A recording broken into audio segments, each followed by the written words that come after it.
Welcome to the Winging It Travel podcast with me, James Hammond.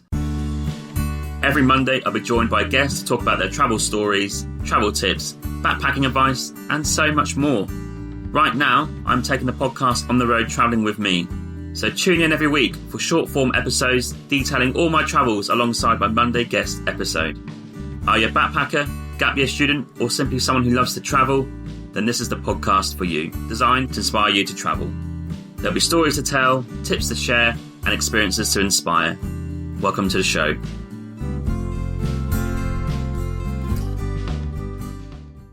Hello and welcome to this week's episode, and we are in for another instalment of the USA road trip, and we're going to cover days 76 all the way to 82. And in this one, it's a lot of driving and a few rest days thrown in there as well. So carrying on from last time, we had a nice little rest day in Washington, and then we're out seeing the sights in DC, meeting another previous podcast guest.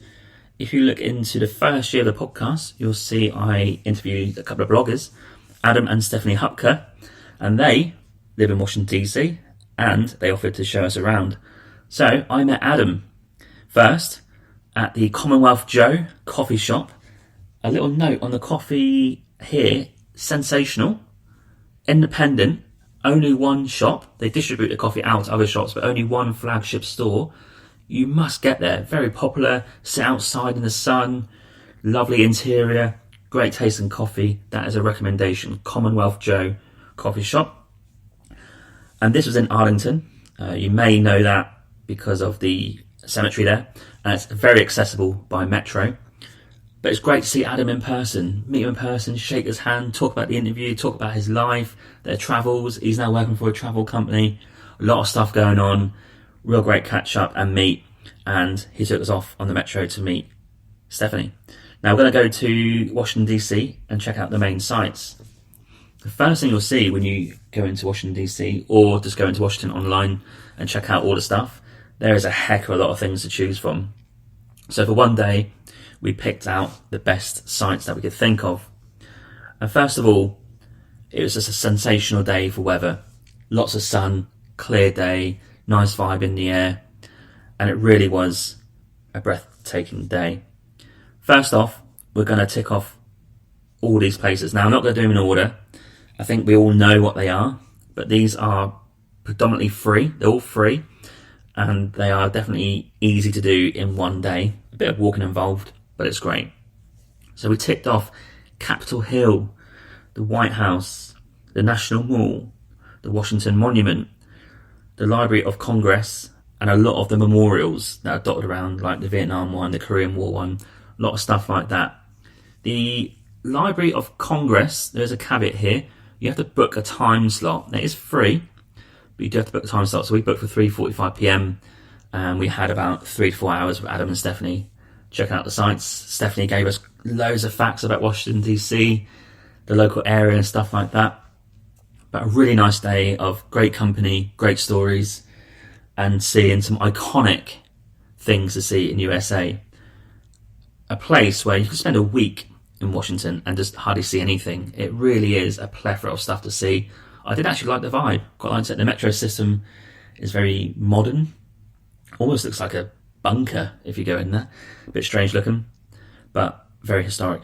The Library of Congress is definitely worth the go. Such historic books in there. There's like videos, there's programs, there's tours. Very busy, but definitely worth going to see. We also went to see Abraham Lincoln. He's popping up there, out and about, and just really found it fascinating, all the American history. And you get to learn more about the real goings-ons, like in the early days. You hear about it roughly at school, or if you do your research, but it's great to hear and read all the artifacts that they have. So a great day of sightseeing. We said goodbye for a coffee and a photo, and it was great to meet them in person, and I don't think it'll be the last time we see those guys. I'm really looking forward to seeing them again. And then we just headed off to the Library of Congress, and that was it. Full day of walking, probably got 25,000 steps, something like that. Back to the hotel, absolutely knackered. Now, the next 4 days is not as exciting as the rest of the podcast series. This is a patron shout out to Laura from the Swamp Soup Stickers, who has contributed £5 to the podcast on my Patreon. Thank you so much for your support. Really appreciate it, and it helps the podcast to keep going in the future. If you're interested, head to the show notes where you'll find a link to my Patreon. The website address is patreon.com/Winging It Travel Podcast.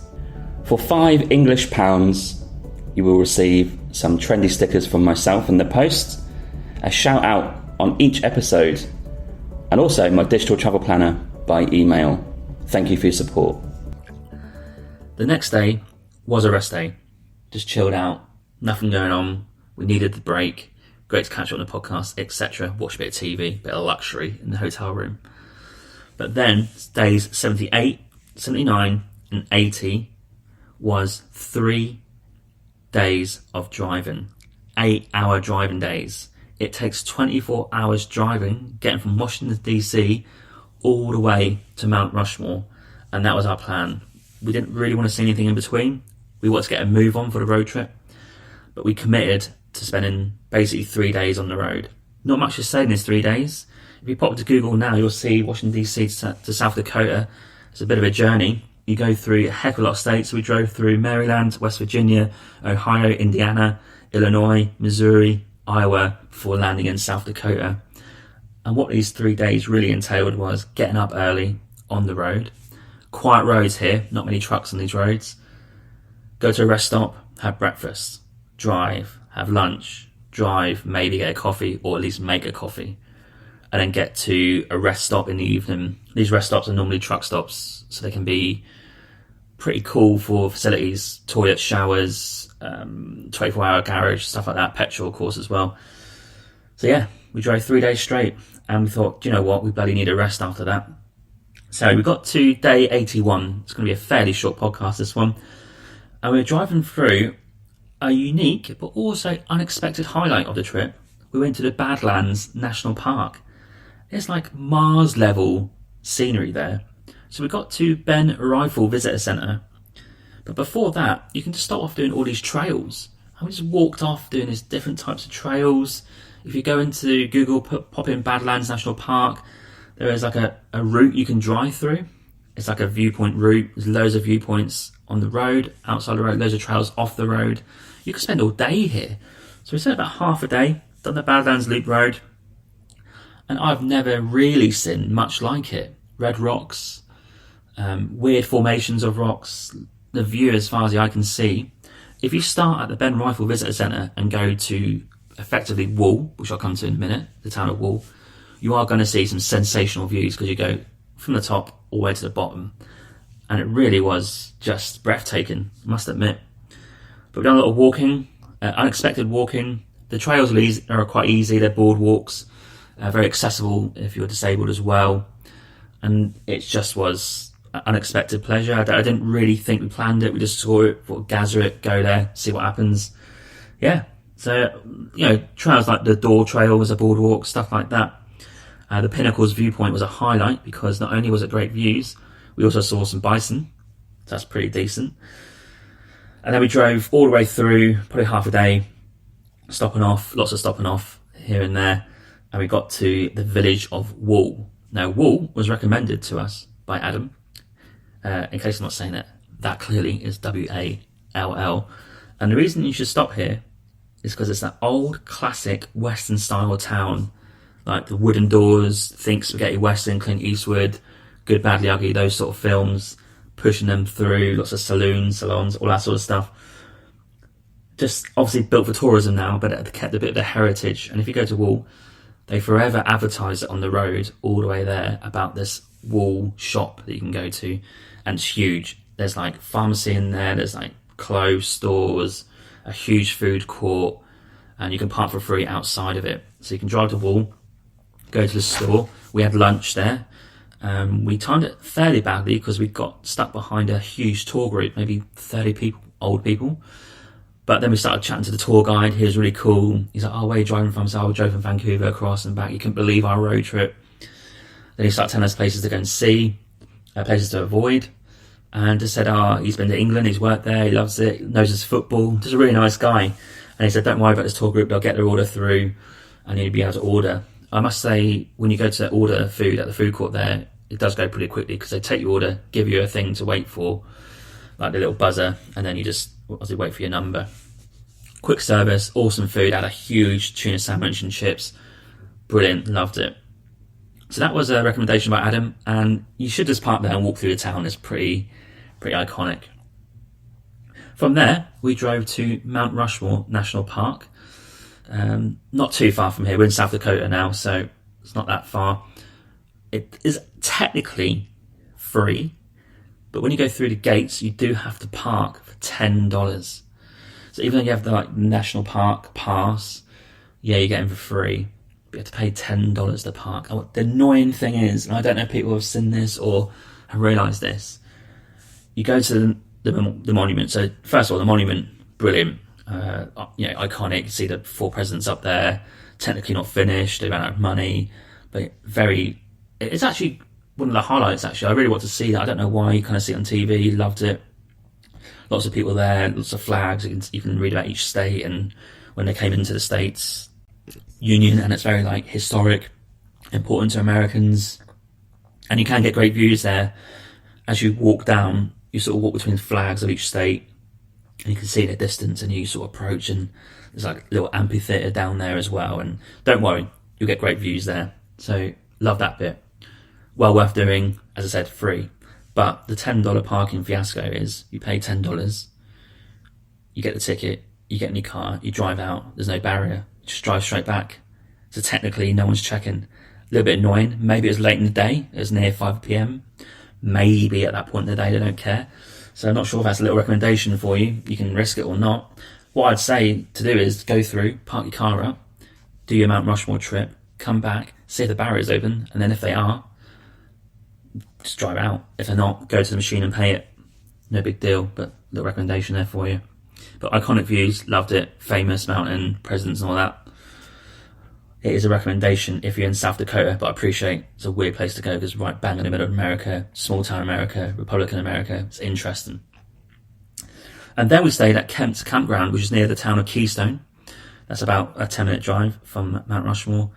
And we decided 2 nights at this campground because we needed another rest day. 3 days of constant driving is tiring.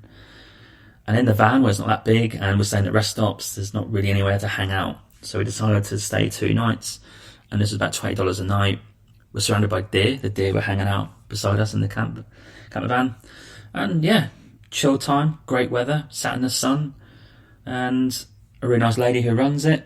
There's loads of campsites. They're all electric as well. The only slight concern there was the wasps. Starting to annoy me, but sort of go over that. Have showers, toilets, all of that.